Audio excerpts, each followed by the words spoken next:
Sepanjang Via Dolorosa di siang yang membara, berdesakan rakyat mengiringinya. Di antara olokan dipikulnya salib ke Golgota.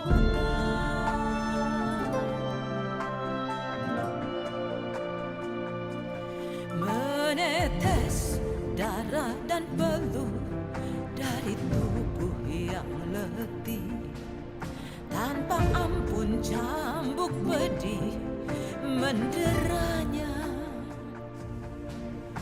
Namun langkahnya pasti menabak jalan kematiannya.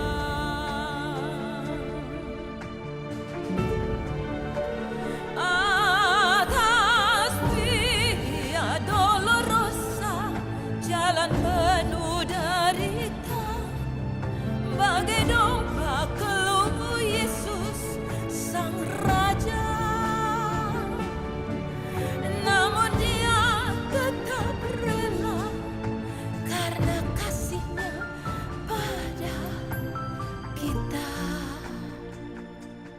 Sepanjang Via Dolorosa menuju ke Kalvari.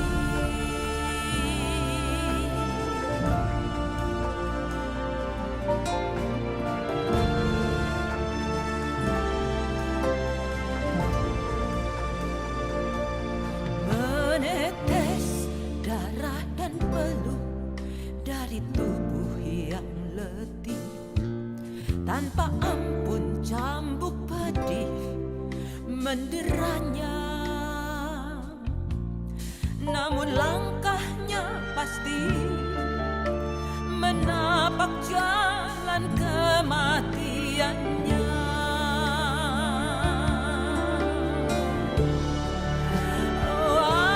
Atas Via Dolorosa, jalan penuh derita, bagai domba keluh Yesus Sang Raja.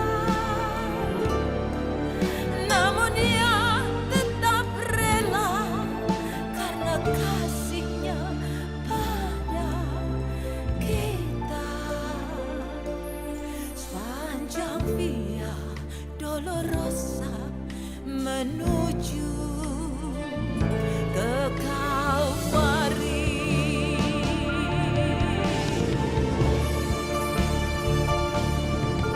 Darahnya menetes membasahi bumi, membasuh dosa manusia.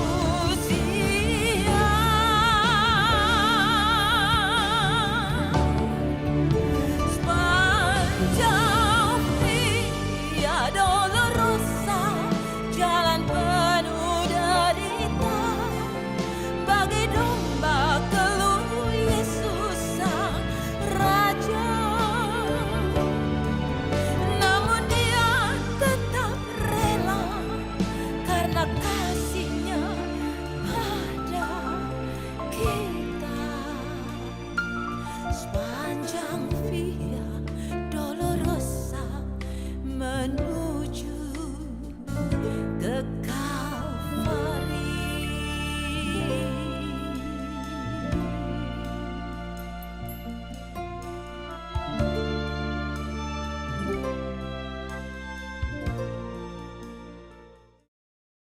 Amin.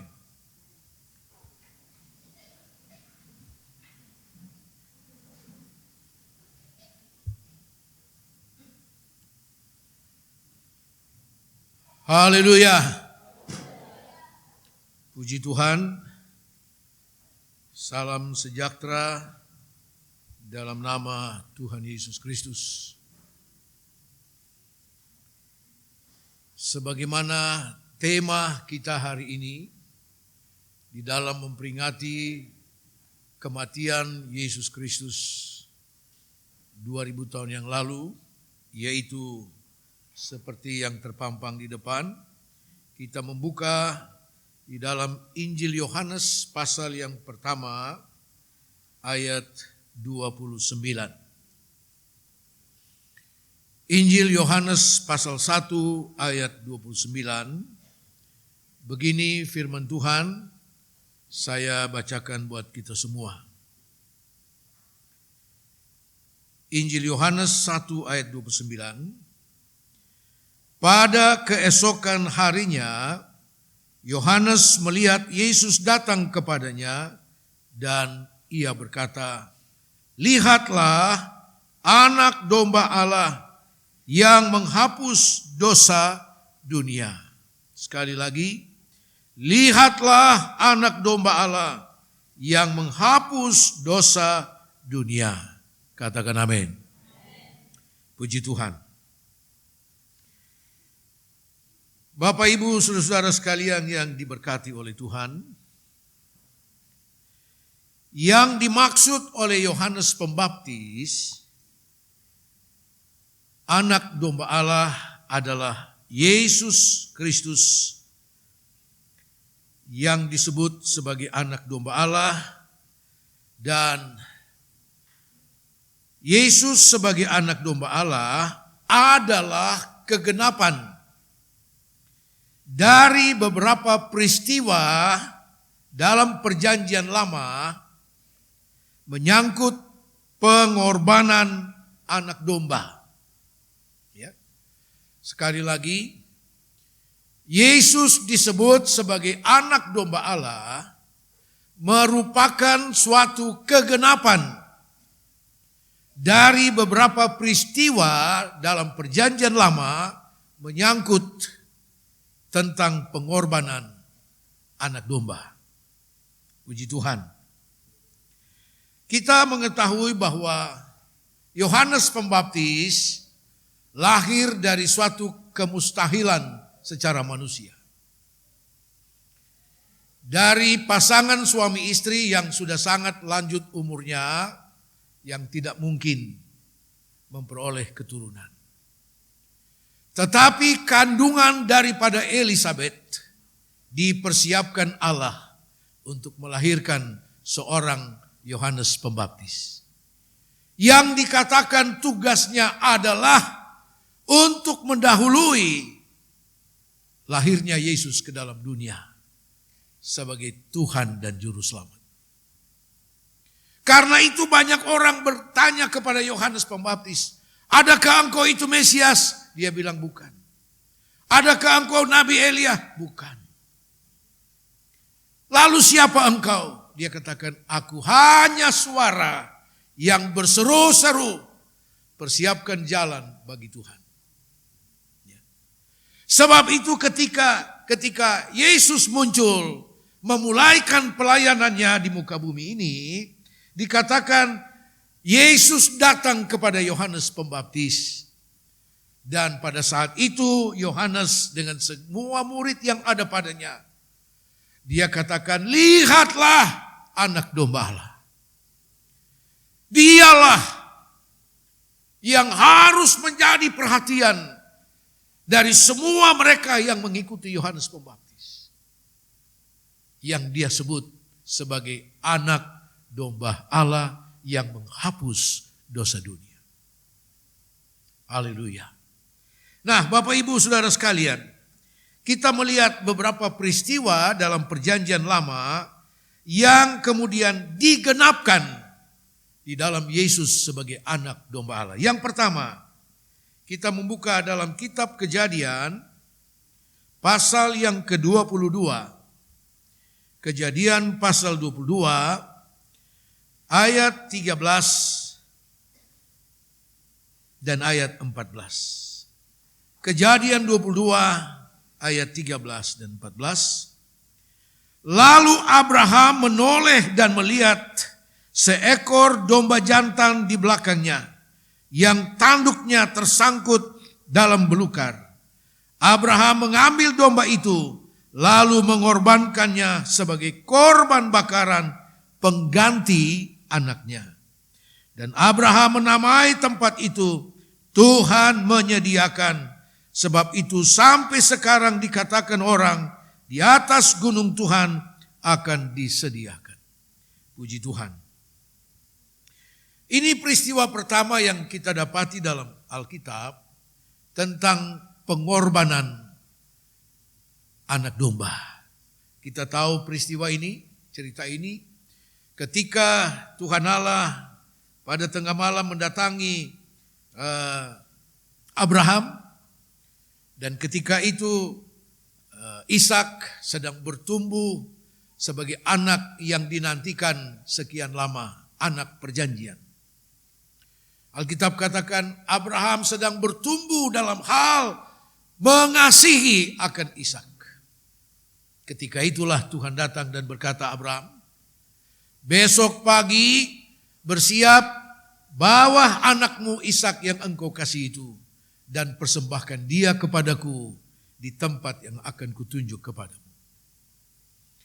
Persembahkan dia sebagai korban bakaran bagi Tuhan. Saudara, Abraham sama sekali tidak membantah. Bahkan tidak bertanya kenapa. Tidak. Abraham dengan segala kerelaan dan ketaatan kepada Tuhan melakukannya. Singkat cerita, sampailah Abraham di bukit yang bernama Moria yang ditentukan oleh Tuhan. Saudara, Abraham mengikat Ishak setelah membangun mezbah, tempat pembakaran itu, kemudian Ishak dibaringkan di atas tumpukan kayu yang akan membakarnya. Ketika Abraham akan mendatangkan tangan atasnya untuk menyembelihnya, Tuhan Allah katakan, hei Abraham, stop, cukup. Aku sudah mengetahui sekarang bahwa tidak ada hal yang engkau bisa tahan untuk dipersembahkan kepada Tuhan karena engkau taat kepada Tuhan. Haleluya. Cukup. Sekarang lihat di sana ada seekor anak domba. Persembahkan dia, dikatakan untuk pengganti anak. Untuk menggantikan Ishak. Peristiwa ini saudara memberi kita suatu makna bahwa korban anak domba itu untuk menggantikan saudara dan saya. Korban Yesus sebagai anak domba Allah yang sempurna untuk menggantikan saudara dan saya. Katakan amin. Kita melihat di dalam kitab Yesaya pasal 43. Yesaya 43 ayat yang keempat. Yesaya 43 ayat 4. Oleh karena engkau berharga di mataku dan mulia, dan aku ini mengasihi engkau, maka aku memberikan manusia sebagai gantimu dan bangsa-bangsa sebagai ganti nyawamu. Haleluya. Karena engkau berharga dan mulia di mataku dan aku mengasihi engkau, maka manusia aku berikan menggantikan engkau. Siapakah manusia itu? Anak domba Allah, Yesus Kristus. Haleluya. Saudara-saudara, bagaimana mungkin saudara dan saya disebut berharga setelah manusia jatuh dalam dosa, terbuang dari hadapan hadirat Tuhan? Tidak ada harga sebenarnya. Sudah terbuang. Hidup di dalam dosa. Tetapi kemudian Nabi Yesaya menubuatkan suatu nubuat yang luar biasa dari Tuhan. Engkau ini berharga di mataku. Haleluya. Saudara dan saya berharga. Apa yang menjadikan saudara dan saya berharga? Manusia diberikan untuk menggantikanmu. Menggantikan tempat kita yang seharusnya binasa karena dosa. Upah dosa adalah maut. Tetapi Yesus Kristus yang disebut anak domba Allah sudah diberikan untuk menggantikan saudara dan saya. Haleluya. Dikatakan karena aku mengasihi engkau. Dan itu sudah digenapkan. Yohanes 3 ayat 16. Karena begitu besar kasih Allah akan dunia ini. Sehingga telah diberikannya anaknya yang tunggal. Supaya barang siapa yang percaya tidak binasa. Melainkan beroleh hidup yang kekal. Dia sudah menggantikan saudara dan saya. Sebagai anak domba Allah yang sempurna. Anak domba Allah yang sempurna. Sebab itu korbannya pun sempurna adanya. Lihatlah anak domba. Siapa dia dan apa yang dilakukannya. Menggantikan saudara dan saya. Yang seharusnya binasa. Yang seharusnya tidak ada harga apapun. Sampah adanya. Tetapi saudara dan saya telah dibuat menjadi berharga. Karena korban anak domba Allah. Haleluya. Puji Tuhan. Ya. Karena itu saudara. Kita sekarang menjadi orang-orang yang berharga dan mulia di hadapan Tuhan. Sebagai orang yang berharga dan mulia di hadapan Tuhan. Mari. Jangan kembali kepada hidup yang lama. Jangan mau lagi kembali kepada hidup dosa yang lama. Ya, jangan. Kita berharga dan mulia di hadapan Tuhan. Haleluya. Dan karena kita berharga dan mulia, oh Allah memberi perhatian penuh kepada saudara dan saya. Kapan Allah memberi perhatian kepada kita? Bukan cuma waktu hari Minggu saudara datang ibadah. 1 kali 24 jam perhatian Tuhan ada kepada saudara dan saya. Luar biasa. Yang kedua, peristiwa yang kedua tentang anak domba yang menjadi korban imamat. Yang kedua dalam kitab Keluaran pasal 12. Ya. Keluaran pasal 12.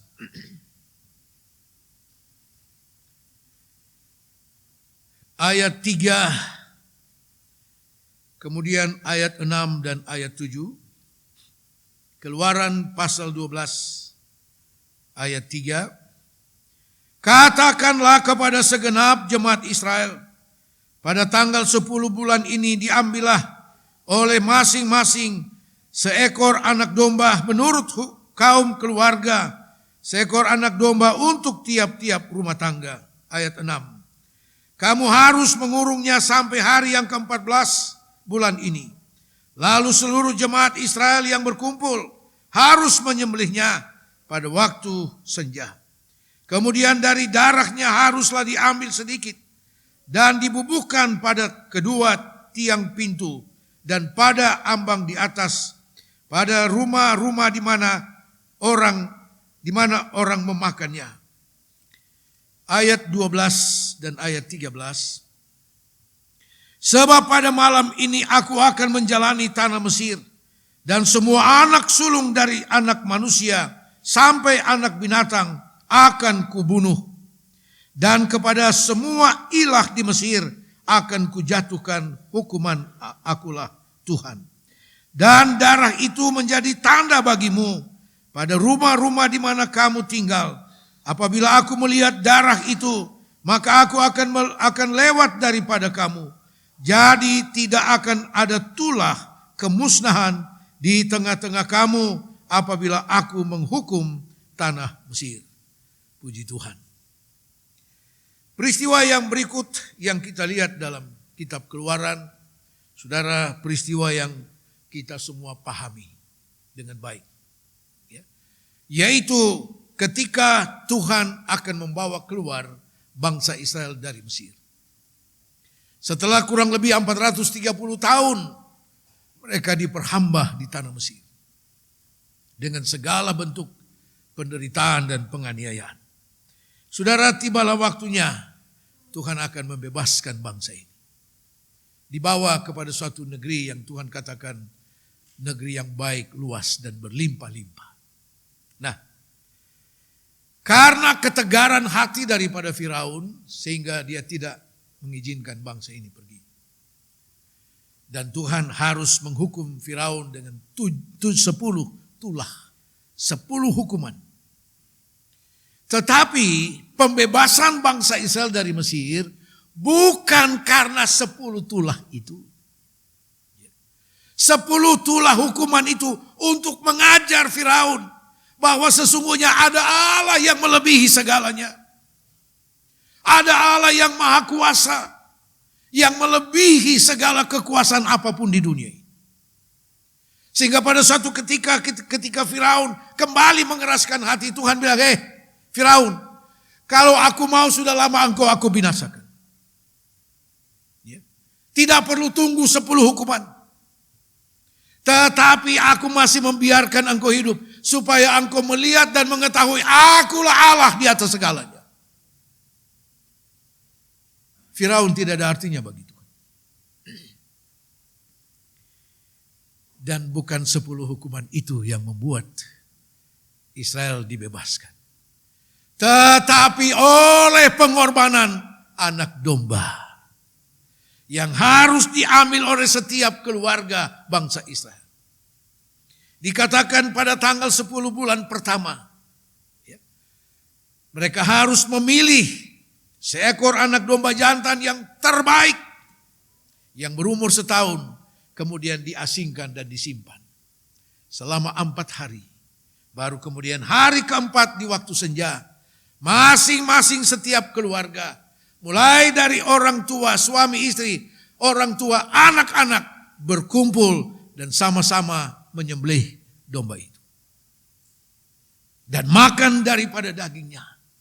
Dan darahnya dibubuhkan pada ambang dan jenang pintu.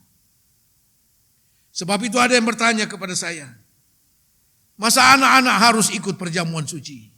Ini peristiwanya. Tuhan katakan setiap keluarga, semua yang ada dalam setiap rumah tangga, berkumpul menyembelih anak domba itu dan sama-sama makan dari dagingnya. Itu kebenaran firman. Sebab yang lain menganggap kalau belum sidi, belum boleh perjamuan. Apa betul begitu saya tidak tahu. Saya cuma dengar. Tidak seperti itu. Alkitab tidak ajar seperti itu. Yang benar peristiwa yang terjadi di Mesir itu. Setiap keluarga, setiap anggota keluarga harus terlibat di dalam pengorbanan daripada anak domba itu. Haleluya. Nah, yang menjadi poin kita untuk peristiwa di tanah Mesir itu adalah darah anak domba itu harus dibubuhkan, disapukan pada ambang dan jenang pintu sampai betul-betul kelihatan. Kenapa? Tuhan katakan itu menjadi tanda bagimu. Menjadi tanda. Karena malam ini aku akan melawati semua negeri Mesir dan melakukan hukuman kematian atas setiap anak sulung yang ada di Mesir. Mulai dari anak sulung Firaun sampai anak sulung binatang. Akan mati. Tetapi ketika aku melewati rumah-rumah orang Israel yang ada tanda darah, aku akan melewatinya. Aku akan melampauinya dan tidak ada tulah kematian di antara bangsa Israel. Karena apa? Darah anak domba. Haleluya. Kata melewati atau melampaui dalam bahasa Ibrani disebut Pesah. Itulah pada mulanya ada istilah Pesah atau Paskah. Yang dilampaui, yang diselamatkan karena dilampaui sehingga tidak terjadi kematian itu. Dilampaui oleh Allah dari hukuman kematian. Jadi jelas tanda darah anak domba itu adalah kebebasan orang Israel dari kematian. Katakan amin. Kemerdekaan, kebebasan, kelepasan dari kematian. yang terjadi di seluruh negeri Mesir. Karena apa? Darah anak domba. Puji Tuhan. Mari saudara, kita melihat bahwa dalam Roma pasal 8,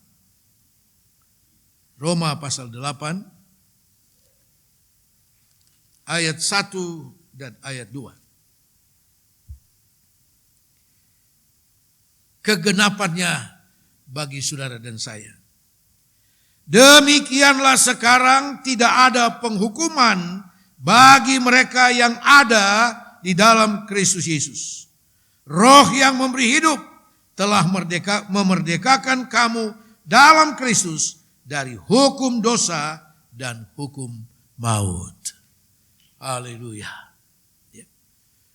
Kita sudah dimerdekakan, dibebaskan. Karena apa? Darah anak domba Allah, korban yang sempurna itu. Darah itu telah membedakan mana Israel dan mana orang Mesir.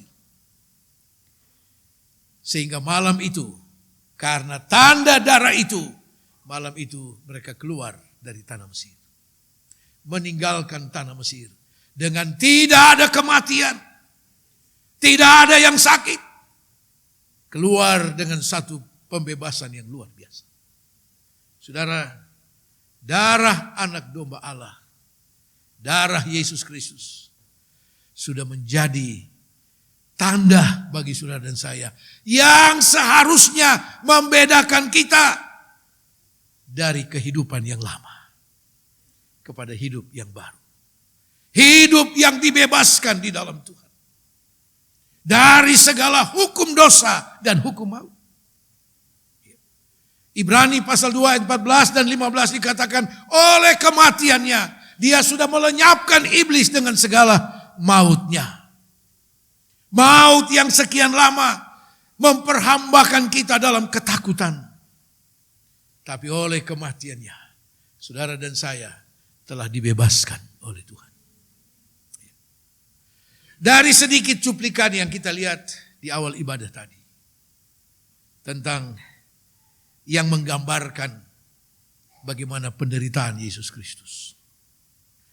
Itu cuma gambaran sedikit dari satu kenyataan yang lebih daripada itu. Sehingga Alkitab menggambarkan bahwa ketika dia disiksa itu, dia menderita, orang tidak lagi mengenal mukanya. Hancur sama sekali. Sebab itu saya katakan apa yang kita lihat, itu hanya sedikit gambaran dari kenyataan yang Yesus alami. Haleluya. Puji Tuhan. Betapa dia menderita untuk saudara dan saya. Supaya kita dibebaskan dari kematian yang mengerikan. Puji Tuhan. Tanda darah itu adalah tanda kebebasan di dalam Tuhan. Kita sudah dimerdekakan. Kalau kita sudah dibebaskan, dimerdekakan, jangan mau lagi kembali diikat oleh dosa. Haleluya. Jangan mau. Oh, memang kelihatannya menyenangkan. Tetapi itu akan membawa saudara kepada maut. Itu sama dengan engkau tidak menghargai pengorbanan Yesus Kristus. Tidak menghargai darah Yesus yang telah dicurahkan di atas kayu salib. Tetapi mari kita hidup di dalam kebebasan di dalam Tuhan. Untuk belajar mentaati kebenaran firman Tuhan. Haleluya. Yang ketiga, saudara, peristiwa tentang pengorbanan anak domba kita lihat dalam kitab Imamat. Imamat pasal 5.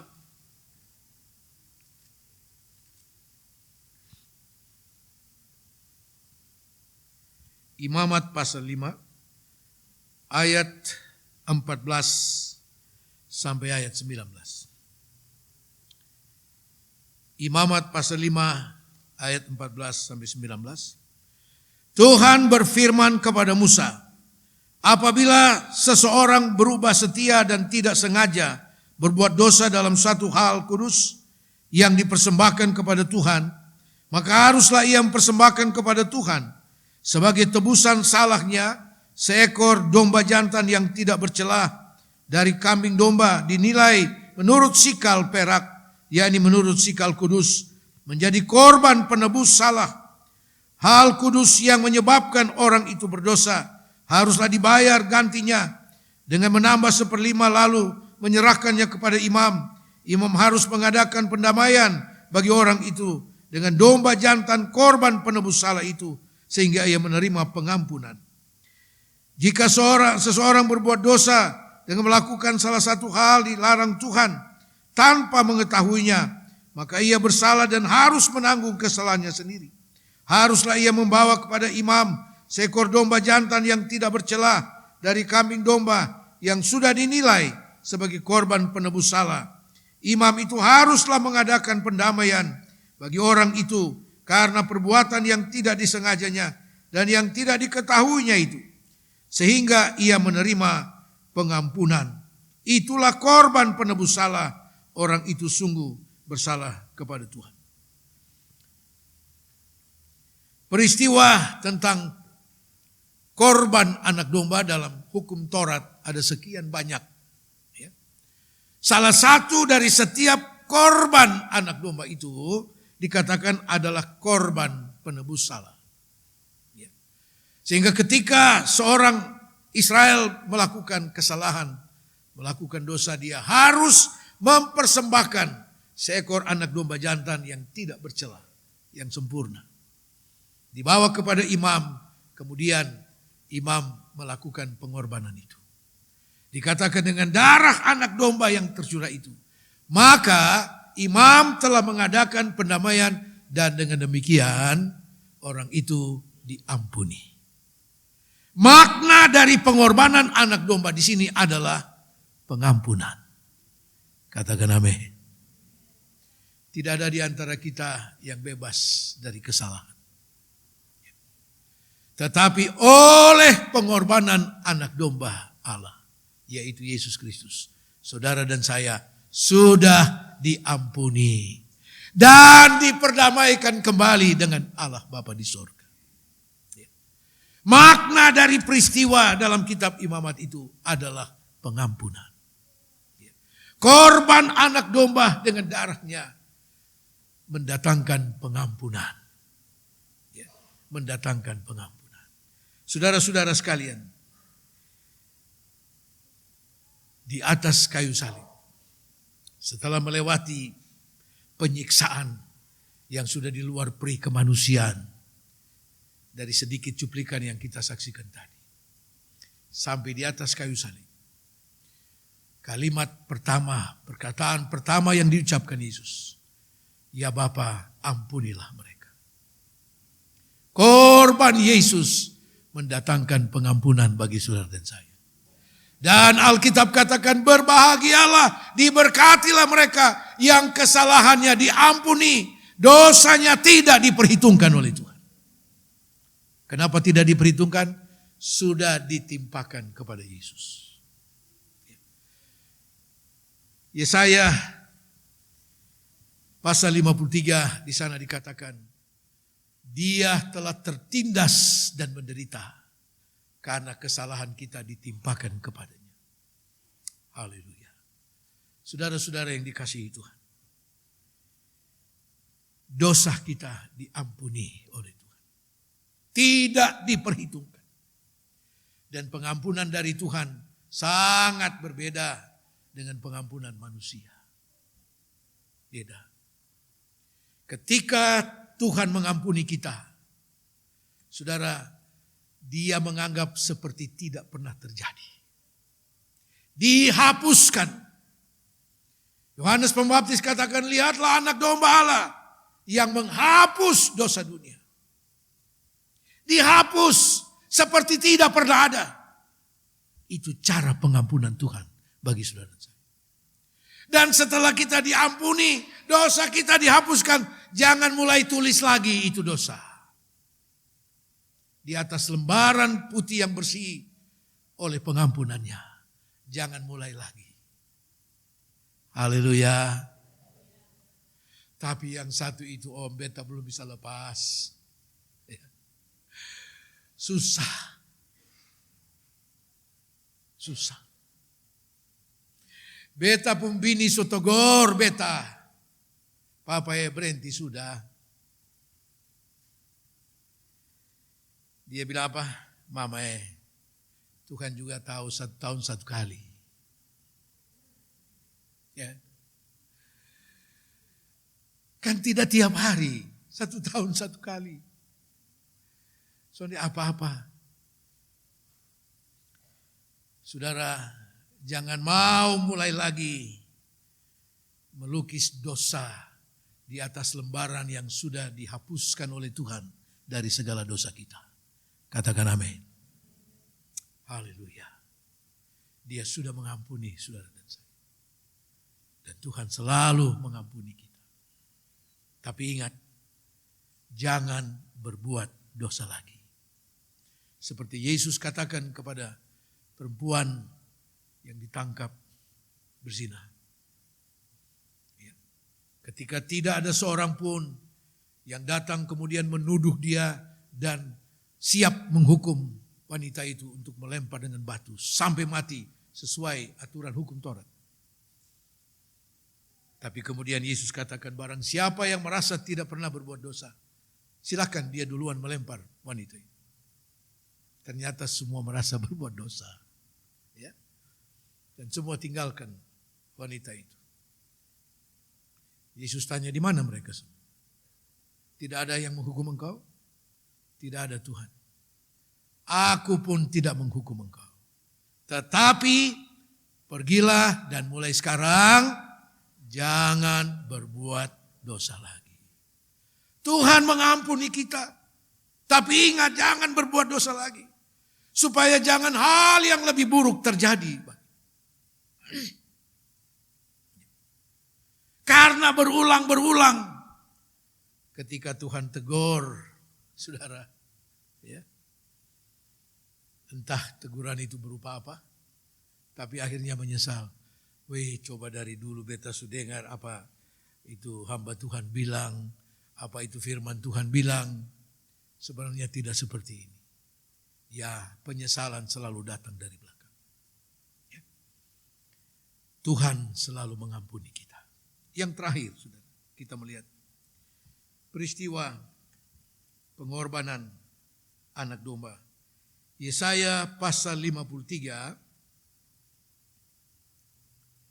Yesaya pasal 53 ayat yang ke-7.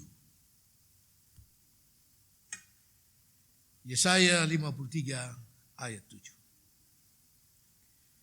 Dia dianiaya, tetapi dia membiarkan diri ditindas dan tidak membuka mulutnya, seperti anak domba yang dibawa ke pembantaian, seperti induk domba yang keluh di depan orang-orang yang menggunting bulunya.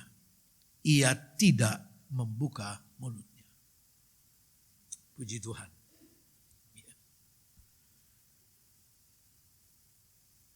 Korban anak domba Allah, yaitu Yesus Kristus, telah dinubuatkan oleh Nabi Yesaya dalam pasal dan ayat yang kita baca tadi. Dikatakan dia seperti domba yang keluh, yang bisu, yang tidak dapat berbicara. Digiring ke tempat pembantaian. Tadi kita sempat melihat cuplikannya. Tempat pembantaian. Dihajar habis-habisan. Itu hanya sedikit gambaran dari kenyataan yang sesungguhnya. Tetapi dia tidak membuka mulutnya. Mulai dari sedang dia diadili. Di dalam Matius pasal yang ke-27, coba kita lihat. Matius 27 ayat 12 sampai ayat 14. Tetapi atas tuduhan yang diajukan imam-imam kepala dan tua-tua terhadap dia, ia tidak memberi jawab apapun. Maka kata Pilatus kepadanya, "Tidakkah engkau dengar betapa banyaknya tuduhan saksi-saksi ini terhadap engkau?" Tetapi ia tidak menjawab suatu kata pun, sehingga wali negeri itu sangat heran. Dia dituduh dengan segala hal yang Alkitab katakan tuduhan palsu. Tidak satu pun yang dia jawab. Ini yang dikatakan Nabi Yesaya, seperti domba yang keluh, yang bisu, tidak membuka mulut. Untuk membantah, untuk membenarkan diri, membela diri, tidak satu kata pun. Tidak. Saudara-saudara, itulah korban dari anak domba Allah yang sempurna. Bahkan setelah keluar dari pengadilan dan Pilatus katakan, "Silakan, apa yang kamu mau lakukan terhadap dia? Aku bersih dari semua perbuatan ini." Mulailah dia disiksa. Seperti yang sempat kita lihat tadi. Mulailah dia disiksa. Diserahkan kepada tentara Romawi untuk dihajar dan disiksa. Bukan hanya di tempat itu. Kemudian mulai digiring keluar kota Yerusalem menuju ke Golgota melalui apa yang dikatakan Via Dolorosa. Jalan penyiksaan. Jatuh bangun dihajar, saudara. Tetapi tidak sedikit pun dia mengucapkan keluhan. Tidak satu kata pun berkata, apa yang kamu buat kepadaku? Tidak. Sesuai nubuatan Nabi Yesaya. Untuk siapa? Untuk saudara dan saya. Haleluya. Itulah pengorbanan anak domba. Karena itu apa yang dikatakan oleh Rasul Yohanes. Lihatlah anak domba. Lihatlah anak domba Allah yang menghapus dosa. Apa makna dari lihatlah anak domba? Kembali kepada firman Tuhan yang kita sudah dengar. Lihat anak domba Allah yang membebaskan saudara dan saya. Lihat anak domba Allah yang menggantikan tempat saudara dan saya daripada kebinasaan. Ketika engkau sakit, lihat anak domba Allah yang oleh segala bilurnya engkau disembuhkan oleh Tuhan. Bukan karena engkau sembunyi di rumah karena ketakutan dengan segala virus. Bukan. Engkau disembuhkan Tuhan ketika engkau datang beribadah kepada Tuhan. Itu janji Tuhan. Ketika engkau dalam berbagai penderitaan dan tekanan, lihat anak domba Allah. Dia menderita lebih dari saudara dan saya. Penderitaan kita tidak ada apa-apa. Itulah makna. Yohanes katakan, lihat anak domba. Haleluya. Tuhan Yesus memberkati. Kita bangkit.